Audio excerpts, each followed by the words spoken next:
Study channel पे। तो इसमें हम देख रहे हैं जो इकोलॉजी एनवायरमेंटल का जो कंप्लीट सिलेबस है, जिसमें कि यूपीएससी है, पीसीएस है एंड अदर कॉम्पिटिटिव एग्जाम के लिए जहाँ पर कि जो इससे रिलेटेड जो एमसीक्यू से क्वेश्चन पूछे जाते हैं, उसको टॉपिक को सिलेबस को हम कंप्लीट कर रहे हैं, जो कि कंप्लीट सिलेबस में आपका आपके लिए किया जाएगा, जो यूट्यूब पर ही रहेगा। इसकी सभी क्लासेस आपको रिकॉर्डेड मोड पे उपलब्ध रहेगी।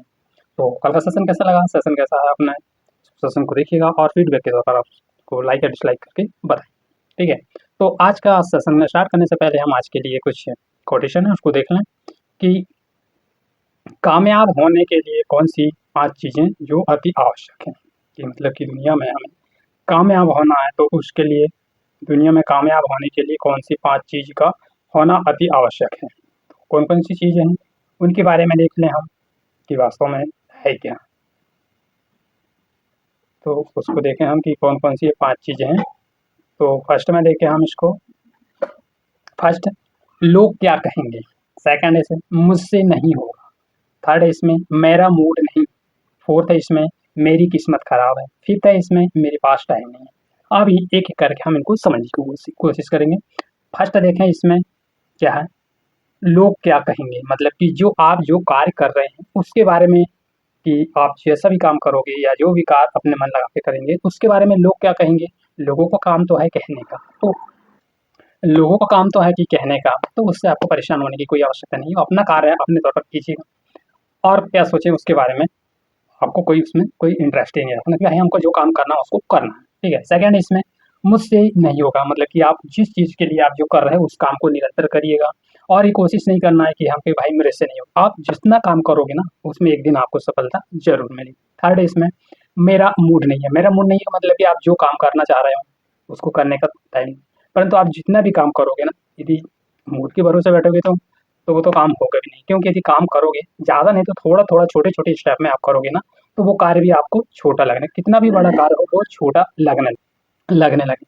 तो फोर्थ इसमें मेरी किस्मत खराब, ये लेके नहीं बैठिएगा कि मेरी किस्मत खराब, किस्मत के भरोसे नहीं हो सकता, किस्मत आपके भरोसे बैठी होगी, क्योंकि आप जिस चीज़ को करेंगे उसको यदि आप बीच में ही छोड़ दोगे तो वह मतलब ही क्या रहा कि तो अपनी किस्मत को कोसने के अलावा कुछ नहीं रहा। इसमें क्या है कि किस्मत कुछ नहीं, किस्मत है सभी के पास है, परंतु उसको किस तरह से यूटिलाइज करना है, किस तरह से हमको उपयोग करना है, वो हमारी मेहनत पर डिपेंड करते हैं।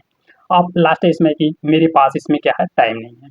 अब जो काम आप कर रहे हो ना, उस काम के लिए आपको टाइम निकालना पड़ेगा। टाइम किसी के पास नहीं है, टाइम सभी के पास है, परंतु सभी के पास 24 ही घंटा है कि 24 घंटा को हमें किस तरह से यूटिलाइज करना है और किस तरह से हमको उसको डिवाइड करके रखना है। ये बहाना नहीं है कि भाई कि मेरे पास टाइम सभी के पास, परंतु उसको टाइम देना पड़ता है। कैसा टाइम निकाल के आप उसको जो भी काम कर रहे हैं ना उसके लिए टाइम निकालना पड़ेगा। जैसे कि आप एग्जाम्पल के तौर पर समझें, हमारे पास है 24 आवर्स, ठीक है, 24 आवर्स में हमको कम से कम हमारे तो 8 से 10 घंटे निकल रहे हैं। सोच लो कि हम कोई काम कर रहे हैं, ठीक, 10 घंटे हमारे पास निकल गए। अब बचे कितने, हमारे पास बचे 14 घंटा। 14 घंटा में हमको ये करना है कि कम से कम 6 से 7 घंटा हमारे पास नींद चाहिए, मतलब कि हमको सोने के लिए भी टाइम चाहिए। तो हम समथिंग मान लें हम पास 7 घंटे, अब बचा हमारे पास 7 घंटा।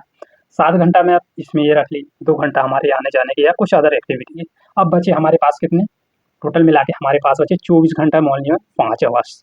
5 आवर्स में हमको ये करना है कि भाई हमको जो टाइम जिस चीज़ को काम कर रहे हैं ना, उस काम को हमको करना है। तो ये 5 घंटे में हमको डिवाइड करके उसको किस तरह से यूटिलाइज़ करना, हमको 24 घंटे में सिर्फ ओनली 5 घंटे मिल रहे हैं, इसको जो काम हम करना चाह रहे हैं, ठीक है। तो ये तो था हमारा आज का मोटिवेशनल कोट, तो इसको आप देखिएगा और इन चीज़ों से आप कुछ सीखिएगा, ठीक है। तो आज हम स्टार्ट करेंगे हमारा जो टॉपिक है, जो हमारा कल रह गया था, उससे आगे की क्लासेस हम यहाँ से स्टार्ट करें। तो देखिएगा हम स्टार्ट करेंगे इकोलॉजी, जो इकोलॉजी का है, इकोलॉजी एनवायरनमेंट का नेक्स्ट टॉपिक है इसमें इकोसिस्टम प्रोडक्टिविटी, मतलब कि इसमें क्या पारिस्थितिकी तंत्र की उत्पादकता है क्या वास्तव में, देखें हम कि पारिस्थितिकी तंत्र की उत्पादकता वास्तव में है क्या। तो इसमें देखें हम पारिस्थितिकी तंत्र की उत्पादकता की बेसिकली है क्या। पारिस्थितिकी तंत्र की उत्पादकता से तात्पर्य एक इकाई समय में एक ही कुल क्षेत्र का जैवभार, मतलब कि जो एक इकाई है मतलब एक समय है, उसी में कुल उसका जैवभार ही उत्पादकता, उसकी जैवभार की कुल उत्पादकता कहलाती है। ठीक है, एक इकाई समय में की गई कार्य की उसकी जैवभार की उत्पादकता कहलाती है। जो प्राथमिक शब्द संबंध है, अर्थात वह प्रकाश संश्लेषण की क्रिया जिससे कि सौर ऊर्जा की रासायनिक ऊर्जा में किस तरह से क्या करती है, वह रूपांतरित करती है। मतलब ये सूर्य से आने वाली जो ऊर्जा है उस ऊर्जा को किस तरह से वह रासायनिक ऊर्जा में परिवर्तित करती है, उसे हम इसकी सौर की उत्पादिता कहलाती है। तो इसमें देखें सोलर एनर्जी, जिसमें फोटोसिंथेसिस मतलब कि सूर्य की एनर्जी, जहाँ से प्रकाश संश्लेषण क्रिया होती है, प्रकाश संश्लेषण क्रिया के बाद क्या बनेगा यहाँ पर केमिकल एनर्जी मतलब कि रासायनिक ऊर्जा, ठीक है। तो इसमें देखें हम सौर ऊर्जा और फिर इसमें बायोमास मतलब कि जैव भार की उत्पादिता, इसको दो तरह से डिफाइन करिए। कौन कौन से तरह से, इसमें सौर ऊर्जा और सेकंड तौर पर हम देखिए इसमें बायोमास यानी कि जैव भार की उत्पादिता, ठीक है। आप यहाँ देखिएगा। अब देखें हम इसके टाइप्स ऑफ प्रोडक्टिविटी मतलब कि कितने प्रकार की ये इनकी उत्पादिता है उनको देखें हम। तो इसमें देखें ग्रॉस प्रोडक्टिविटी और सेकंड इसमें नेट प्रोडक्टिविटी मतलब कि सकल उत्पादकता और इसमें शुद्ध उत्पादकता, इनको दो भागों में डिवाइड किए। इसके दो भागों में है किसमें टाइप्स ऑफ यानी कि प्रोडक्टिविटी मतलब प्राइमरी प्रोडक्टिविटी, इसके प्राथमिक उत्पादित, इसके प्राथमिक इसके टाइप देखें इसके उत्पादिता के आधार पर। इसमें दो है, कौन कौन सी, इसमें ग्रॉस प्रोडक्टिविटी और नेट प्रोडक्टिविटी मतलब कि सकल उत्पादकता और शुद्ध उत्पादकता। अब इसमें देखिए हम नेट प्रोडक्टिविटी में समझने की कोशिश करेंगे कि हम नेट प्रोडक्टिविटी है क्या है, शुद्ध उत्पादकता, फिर क्या करेगी वह है ग्रॉस प्रोडक्टिविटी मतलब कि सकल उत्पादकता में बनेगी, और फिर इसका रेस्पिरेशन मतलब इसके क्या होगा, इसमें श्वसन क्रिया, यहाँ से आगे चल के श्वसन क्रिया में यह परिवर्तित हो जाएगी। तो फिर इसमें हम देखें प्राइमरी प्रोडक्टिविटी मतलब कि इसके जो प्राथमिकता उत्पादकता किनको किस तरह से डिवाइड किया गया। इसमें देखें तो इसमें फर्स्ट किसमें सूर्य ताप है और सेकंड है इसमें वर्षण और थर्ड इसमें मृदा के पोषक तत्व की मृदा है। मृदा में कितने प्रकार के पोषक तत्व उनके बारे में दिखाया गया, परंतु इसमें यहाँ पर तो कुछ भी नहीं है। तो इसमें दिया गया सूर्य ताप है, सॉरी यहाँ तो है, इसको नहीं, इनको तीन तो ये है, ठीक है। तो इनको हम किस तरह से डिवाइड किया गया, तो इसमें देखें हम इसमें एन, इसमें देखें हम यहाँ पर सूर्य का घटता हुआ सूर्य ताप है ना, यहाँ देखेंगे क्या सूर्य ताप का घटता हुआ, ठीक है। इसमें किस तरह से डिवाइड किया, यहाँ पर घटता हुआ सूर्य की नेट प्रोडक्टिविटी में देखें 90 डिग्री अक्षांश पर है, और यहाँ पर 60 डिग्री अक्षांश पर, और यहाँ पर 30 डिग्री अक्षांश पर, यहाँ 0 डिग्री अक्षांश पर यह इसकी उत्पादित होती है मेरे पास प्रोडक्टिविटी, मोर फॉर इसकी जो प्रोडक्टिविटी को दर्शाता है। सर्वाधिक देखें यहाँ पर सूर्य ताप है, सर्वाधिक वर्षण है, और प्राथमिकता उत्पादक इसमें उत्पादिता इसमें सबसे ज्यादा भूमध्य सर्वाधिक होगी मतलब यहाँ भूमध्य रेखा में इसमें सबसे ज्यादा उत्पादिकता होगी किसकी, प्रोडक्टिविटी की। इसमें प्राइमरी की प्रोडक्टिविटी देखेंगे आप, तो इसमें क्या करेंगे भूमध्य जो रेखा है ना वहां पर इसकी सबसे ज्यादा क्या होगी, उत्पादिकता होगी। भूमध्य रेखा बोले तो कैसा होगा, इसको एक मिनट में आपको बताता हूँ कहाँ पर। इसमें हम देखते हैं इसकी भूमध्य रेखा, ठीक है। तो ये इसको बनाता हूँ मैं आपके लिए, भूमध्य रेखा उसको किस तरह से देखें, तो ये हुई हमारी क्या, ये हुई हमारी क्या पृथ्वी, ठीक है, पृथ्वी हुई। अब पृथ्वी में ये तो हुई हमारी पृथ्वी के बाद यहाँ पर देखेंगे ये क्या हुआ हमारी, ठीक है, ये पृथ्वी बन गई। अब जो पृथ्वी है, पृथ्वी का ज्वार भूमध्य रेखा मतलब कि यहाँ पर मेडिटेशन, ये क्या हमारी इक्वेटर है, क्या है ये इक्वेटर के जो ये वाला क्षेत्र है, कौन सा वाला क्षेत्र है, ये वाला, यहाँ पर इसकी प्रोडक्टिविटी कैसी होगी, सबसे ज्यादा होगी। किसकी प्रोडक्टिविटी होगी, ये प्राइमरी मतलब प्राथमिक उत्पादकता डिपेंड इसकी क्या होगी, यहाँ पर सबसे ज्यादा होगी किसमें, इक्वेटर के ऊपर नीचे, ठीक है। तो अब देखिए इसमें हम तो इसको देखें, हम इसके प्राथमिक उत्पादिता को देखें, इसमें दो भागों में डिवाइड किया गया। तो कौन कौन से इसके दो भाग है, इसमें देखें सकल उत्पादिता, प्राथमिक उत्पादिता और शुद्ध प्राथमिक उत्पादिता, इसको दो भागों में डिवाइड किया गया। फर्स्ट में सकल प्राथमिक उत्पादिता, सेकंड इसमें शुद्ध प्राथमिक उत्पादिता। अब इसमें देखें हम फर्स्ट, तो क्या है इसमें शुद्ध उत्पादिता और सकल उत्पादिता में इसका श्वसन मतलब शुद्ध उत्पादिता, फिर सकल उत्पादिता, फिर श्वसन एक्सप्रेशन मतलब श्वसन। तो इनको तीन भाई मतलब कि जो शुद्ध उत्पादिता है, उत्पादिता और सकल उत्पादिता और श्वसन मतलब इनको रेस्पिरेशन, ठीक है। तो अब यहाँ पर देखें हम इसमें क्या है इसका, तो किसी भी पारिस्थितिकी तंत्र की प्राथमिक उत्पादिकता को तीन भागों में, तीन चीजों पर निर्भर कर मतलब कि जो पारिस्थितिकीय तंत्र की उत्पादिकता है ना, वह तीन चीज होना सबसे अति आवश्यक है, क्योंकि उसके बिना यह क्रिया संभव नहीं है। वो कौन कौन सी चीजें हैं उनको देख लें हम। फर्स्ट है इसमें सूर्य ताप, सेकंड इसमें वर्षण, थर्ड है इसमें मृदा के पोषक तत्व। मतलब कि ये तीन जो पारिस्थितिकी नेचर है ना, उनको प्रदर्शित करने के लिए या उनको डिफाइन करने के लिए तीन चीज होना अति आवश्यक है। कौन कौन सी है, सूर्य तप है, वर्षण है और मृदा के पोषक तत्व है। तो इसको हम देखेंगे अब इसमें कि इनको किस तरह से डिफाइंड किया गया है और इनके बारे में हम अब डिटेल से अब देखेंगे कि है क्या है। तो अब इसमें देखें हम इनके बारे में कुछ क्या है। इसमें समानता है, उच्च अक्षांश की तरफ जाने वाले जो सूर्य तप की कमी होने के कारण प्राथमिक उत्पादकता में कमी देखी जाती है। मतलब कि जो सूर्य तप है ना, जैसे उच्च अक्षांश मतलब कि ऊपर के उच्च अक्षांश पर जाने वाले जो सूर्य तप है, उच्च जैसे जैसे उच्च अक्षांश पर जाता है वह सूर्य तप कैसे होता है, कम होने के कारण, मतलब कि जाएंगे तो वह सूर्य तप वहाँ पर कैसा होगा, कम होगा। जाने के कारण क्या होगी, वहाँ पर जैसे जाएगा तो वहाँ पर जो प्राथमिक उत्पादकता है ना, उसमें क्या होगी, कमी देखी जाती है। और फिर इसमें सेकंड इसमें उष्ण कटिबंधीय वन जो सर्वाधिक प्राथमिक उत्पादकता को लिखी है, जबकि टुंड्रा क्षेत्र की उत्पादकता इसमें सबसे कम होती है। इसमें क्या कहा, उष्ण कटिबंधीय, मतलब कि अब देखें हम, ये हमारी क्या है, ये पृथ्वी, ठीक है। कहाँ कहाँ कौन कौन से भागों की बात कर रहा है, ये हुई हमारी इक्वेटर, ये हुई कैप्रिकॉर्न और ये कैंसर, कैप्रिकॉर्न कैंसर, ठीक है। तो आप इनको देखें तो ये होगी हमारी कौन सी, इक्वेटर, ये कर्क, ये हो गई मकर, कैप्रिकॉर्न और tropic of Capricorn, tropic of Cancer, ठीक है। और तो ये बात कर रहा है उष्ण कि ये वाला क्षेत्र, फिर टुंड्रा प्रदेश तो इधर चला जाएगा इधर, ठीक है। तो इसमें हम देखें इसका जो क्षेत्र है वह कैसा हो जाए, प्राथमिकता उत्पादक पर सबसे कम, यहाँ पर सबसे ज्यादा वन होते हैं उष्णकटिबंधीय क्षेत्र। शीतोष्ण क्षेत्र आ जाएगा, शीतोष्ण क्षेत्र, उष्णकटिबंधीय क्षेत्र, ये उष्णकटिबंधीय क्षेत्र है। इसके बाद यहाँ जाओगे टुंड्रा प्रदेश लग जाएगा, ठीक है। तो उसके आधार पर आप यहाँ देखेंगे। अगर हम इनको वर्षण के आधार पर देखें तो यहाँ सर्वाधिक वार्षिक बारिश कहाँ होगी होगी देखिएगा आप यहाँ पे।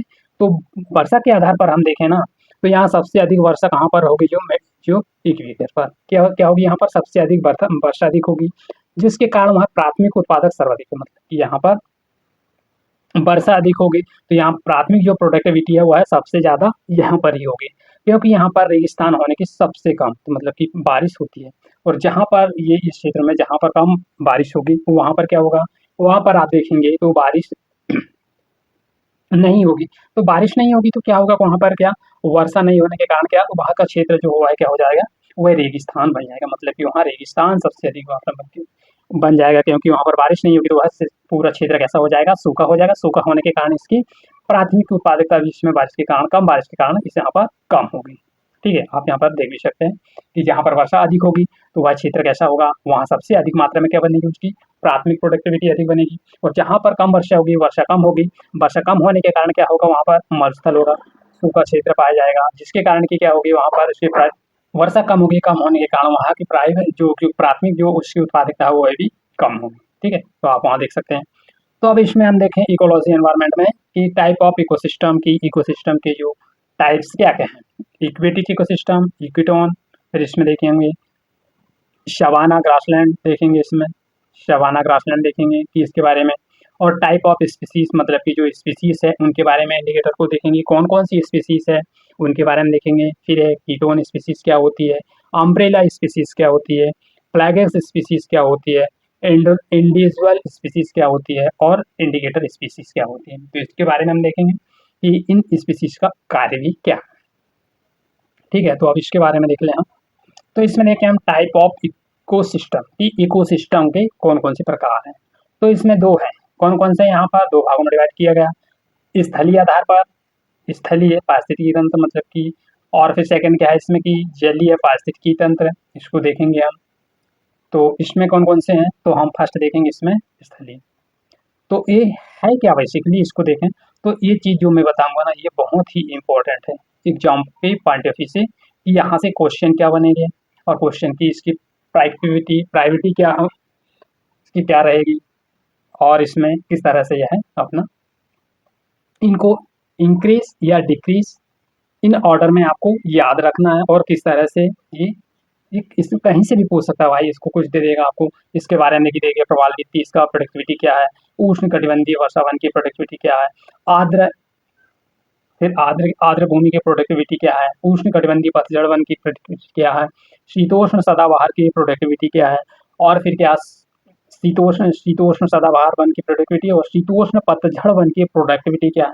घास की प्रोडक्टिविटी क्या है, टेंगा वन की प्रोडक्टिविटी क्या है, तो आपको इनके बारे में दे देंगे और फिर आपको इनके इसकी ये लिख देंगे या फिर इसके अदर इनके के डिफरेंट करके आपसे पूछ लेंगे।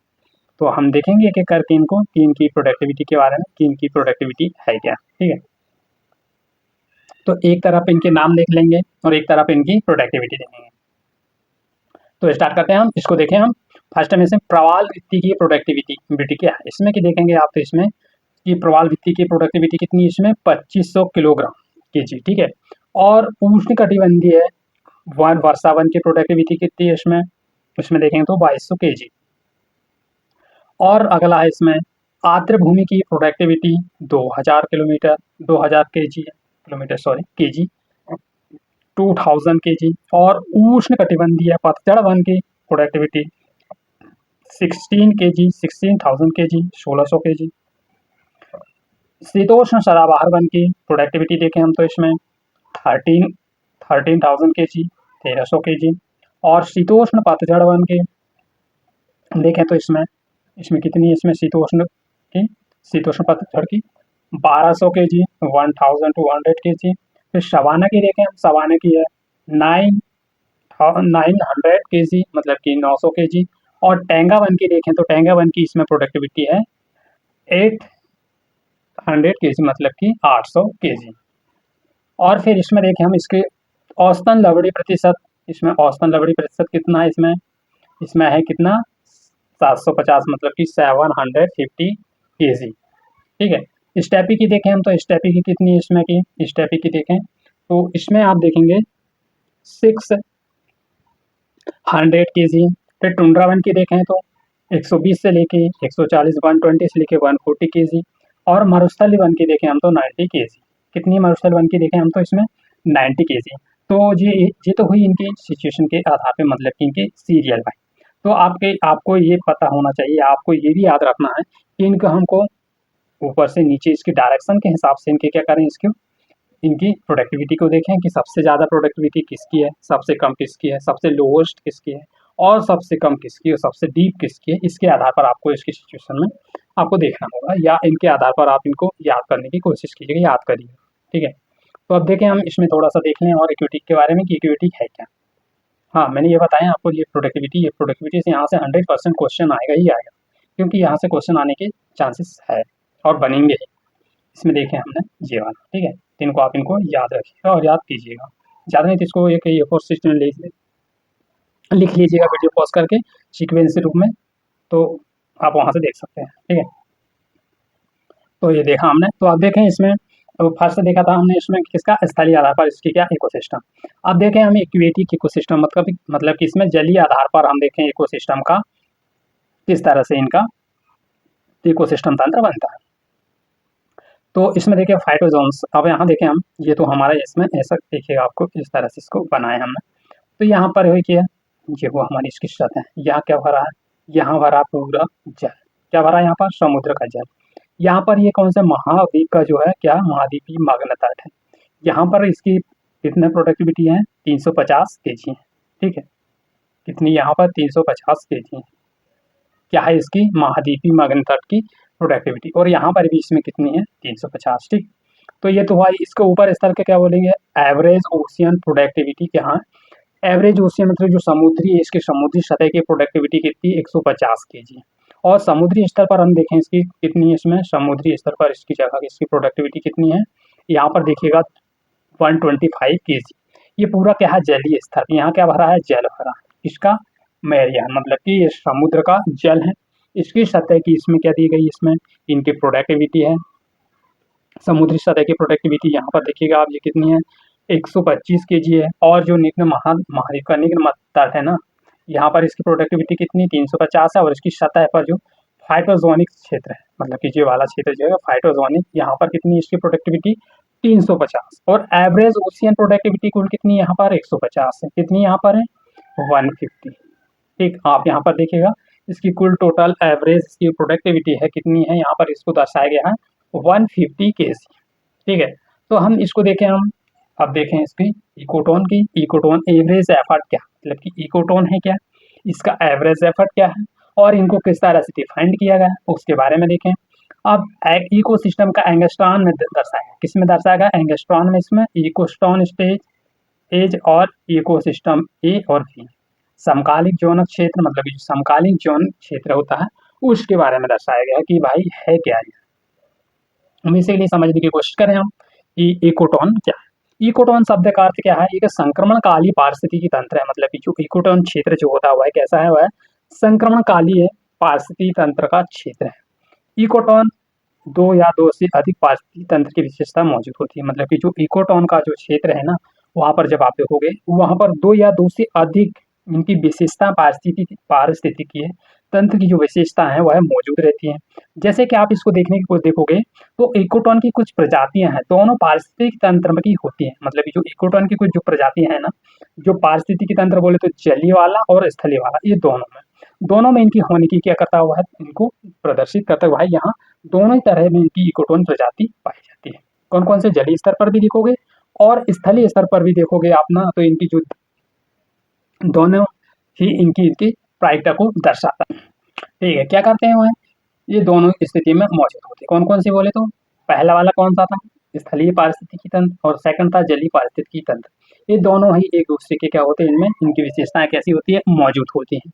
पर आप इसमें देखोगे ना, कुछ संक्रमण जो प्रकार की जो संक्रमण प्रजातियां वह कालीन पारिस्थितिकी तंत्र की विशिष्ट होती है, मतलब कि जो संक्रमण कालीन की जो इनकी जो प्रजाति हैं वह क्या करती है? वह एक बहुत ही विशेष पारिस्थितिक तंत्र के लिए विशिष्ट होती है, मतलब कि कहने का यह हुआ कि जो संक्रमणकालीन क्षेत्र की जो प्रजाति है एक ही पारिस्थितिक तंत्र के लिए वह महत्वपूर्ण या विशिष्ट प्रकार की इनकी प्रायिकता को या प्रोडक्टिविटी को क्या करती हुआ है? दर्शाती है, जो इनके प्रभाव से बना रहता है। मतलब कि जो आसपास का इनका जो प्रभाव है इनको किस तरह से डिफाइन करें और किस तरह से इनकी सिचुएशन के आधार पर ही वहाँ पर क्या करती हुआ है? हमेशा बने रहती है।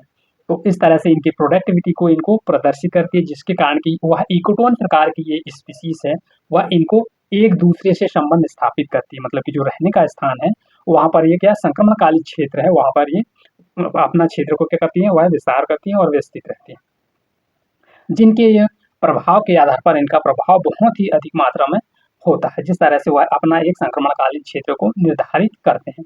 तो इस तरह से इनकी सिचुएशन यहाँ पर डिफाइंड रहती है।